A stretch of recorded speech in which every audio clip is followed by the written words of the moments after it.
pessoal! Pois é, estamos de volta para mais um vídeo. Como é que vocês estão, meus amigos, meus irmãos, minhas irmãs? Tudo bem com vocês? Tudo tranquilo? Tudo em paz?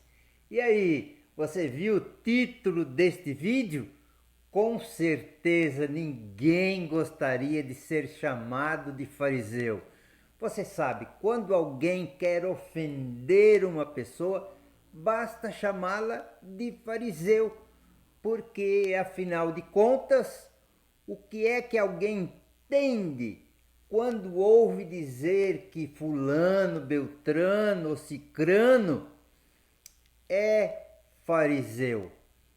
Todo mundo entende que fariseu é sinônimo de hipócrita, de falso, de fingido e vai por aí afora. Mas essa virtude ninguém quer, né, pessoal? Olha, hoje eu te convido a ir contra o que todo mundo entende o que significa ser fariseu.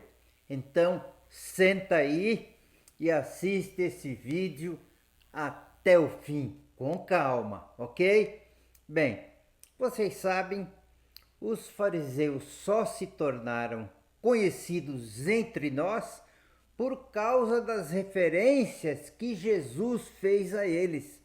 Mas olha, há uma porção de coisas a respeito dos fariseus que a igreja cristã simplesmente passa por alto. Será que na Bíblia só encontramos coisas ruins e que desqualificam tanto os fariseus? Bem, o cristianismo tem os fariseus no pior tipo de pessoas que conviveram com Jesus. Mas isso, pessoal, não é verdade. Vamos ver, por exemplo, Lucas 13:31. Naquela mesma hora, chegaram alguns fariseus que lhe disseram: sai e retira-te daqui, porque Herodes quer te matar. Vejam, os fariseus estavam preocupados com a vida de Jesus e pediram para ele sair de onde estava, porque achavam que Herodes queria matá-lo. Então eu te pergunto, será que os fariseus se opunham tanto a Jesus mesmo? Será que estavam sempre armando uma pegadinha para Jesus? Então, se prepare, porque aqui neste vídeo você vai ouvir o que ainda não ouviu aí do púlpito da sua igreja. E que tal, para começar, conhecer um pouquinho da história dos fariseus? Vamos lá então? Bem, fariseu do hebraico significa separado. Separado das impurezas, da contaminação do mundo e voltados unicamente ao estudo da Torá. Sua origem remonta ao segundo século antes de Cristo, mas há até alguns historiadores que afirmam que sua época é da época do exílio na Babilônia ou na época da reconstrução do segundo templo lá com Esdras e Neemias.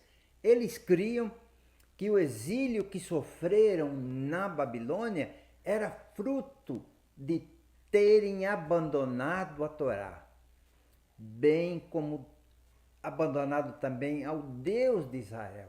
E por esse motivo procuravam manter vivo o estudo para que a esperança nas profecias messiânicas não se perdesse com o tempo.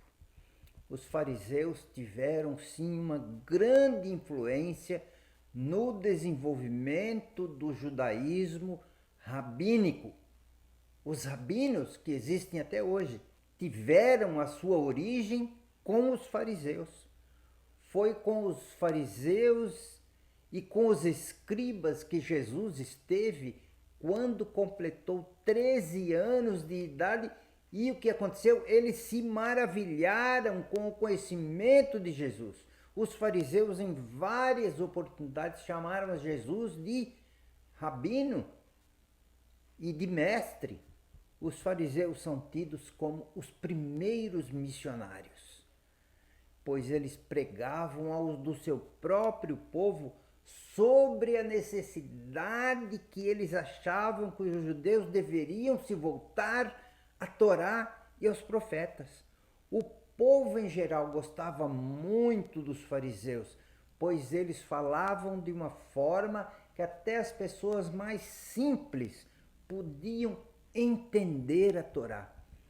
Os fariseus também se dedicavam muito à oração. A oração conhecida por todos, Pai Nosso, foi criada pelos fariseus e era tanto uma oração pessoal quanto uma oração litúrgica proferida nos serviços do templo ou mesmo nas sinagogas. Além disso, Jesus transmitiu essa oração aos seus discípulos quando eles lhe pediram: ensina-nos a orar. Lembram disso? Toda vez que você ora a oração Pai Nosso, está fazendo algo que foi ensinado pelos fariseus. Os fariseus gostavam muito de debater sobre a Torá, mas isso não trazia desavença entre eles. Há um ditado até que diz: onde há 2 judeus, há pelo menos 3 ou 4 opiniões. E acredita-se que essa tradição remonta aos fariseus. Há vários aspectos judaicos que nos mostram que Jesus se comportava como um fariseu. Por exemplo, ele frequentava as sinagogas e ele ensinava nas sinagogas no dia de sábado. Em Lucas 4, lemos sobre uma ocasião em que ele leu uma passagem do profeta Isaías no templo. E somente, vejam bem, e somente quem era fariseu é que poderia fazer isso. Não havia exceção. Somente um fariseu poderia ler a Torá e os profetas no ambiente do templo. Além disso, Jesus tinha algo a mais que os fariseus. Ele ia ao âmago da Torá e dos profetas. Jesus ia além das palavras, ele ia na sua essência. Além do mais, ele vivia o que pregava e ensinava, ao contrário de muitos fariseus. No entanto, os cristãos generalizam quando consideram todos os fariseus como hipócritas e legalistas. Os fariseus que estavam sempre querendo pegar a Jesus em algum ponto eram de um grupo específico de Jesus, mas não eram todos, eram apenas alguns e sempre os mesmos. Vejam alguns fariseus conhecidos que nenhum de nós chamaria de hipócritas: Nicodemos, Jairo, José de Arimateia, Hilel, Simão, Gamaliel, Flávio Josefo, o grande escritor judeu, e pasmem, o apóstolo Paulo. Vejam o que diz o livro de Atos no capítulo 23, verso 6. Sabendo Paulo que uma parte do sinédrio se compunha de saduceus e outra de fariseus, ele disse: varões irmãos, eu sou fariseu, filho de fariseu. Bem, vamos dar um passo adiante e ver como era a relação de Jesus com os fariseus. E eu quero dizer a vocês que está mais do que na hora de pararmos de considerar os fariseus como os maiores inimigos de Jesus, simplesmente, pessoal, porque não eram. Pelo contrário, era por causa da consideração que Jesus tinha pelos fariseus, que frequentemente ele estava na casa de alguns deles para cear ou até mesmo para passar ali bons momentos falando do reino de Deus. Querem um exemplo? Lucas 7,36. Vejam só, um dos fariseus convidou-o para que fosse jantar com ele. Jesus, entrando na casa do fariseu, tomou lugar à mesa. Isso deixa claro para nós que Jesus considerou o convite de Simão, o fariseu, como uma honra, pessoal. Por isso, não se negou a ir à sua casa. Então veja, quando Jesus censurava os fariseus, ele não estava se dirigindo a todos, pelo simples fato de que ele não generalizava quando os censurava. Muitos fariseus, muitos mesmo, eram amigos de Jesus.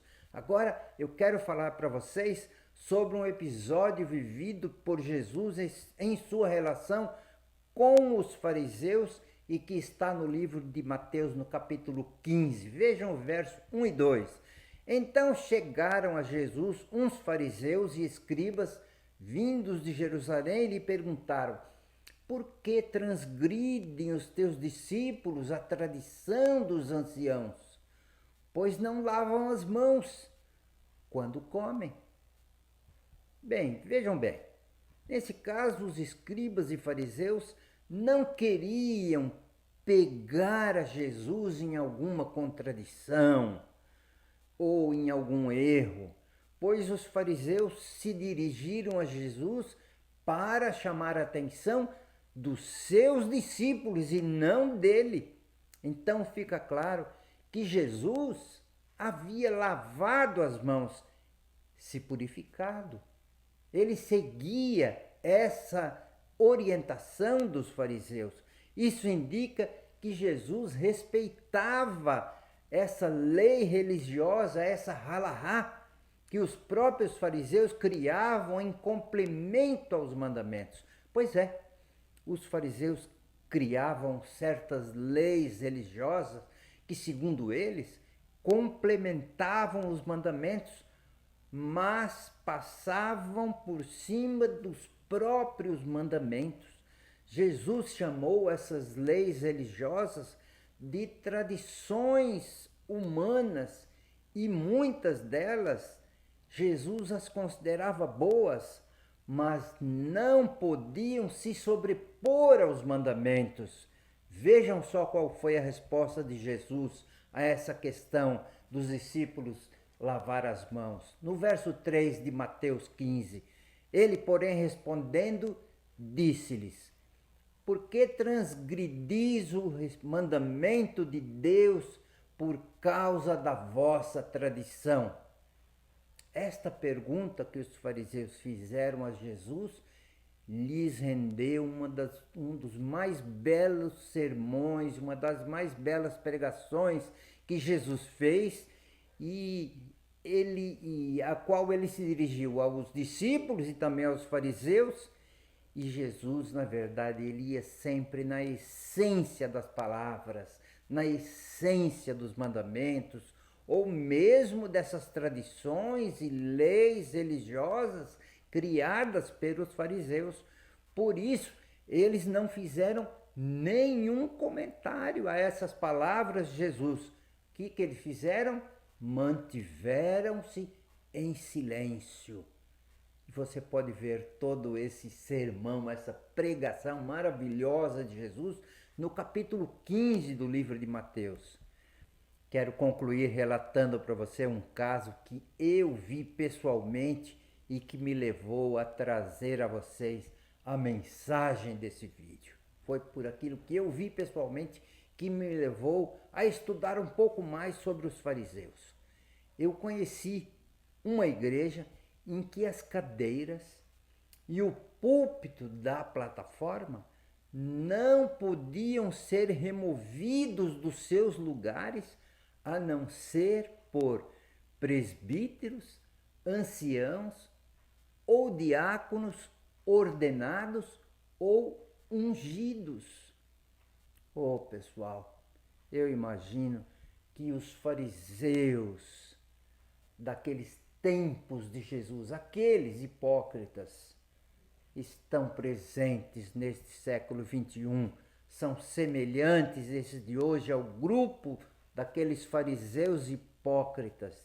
E eles continuam a fazer leis religiosas, halahás, que no fundo só servem para mostrar uma aparência de santidade que muitas vezes é negada no dia a dia.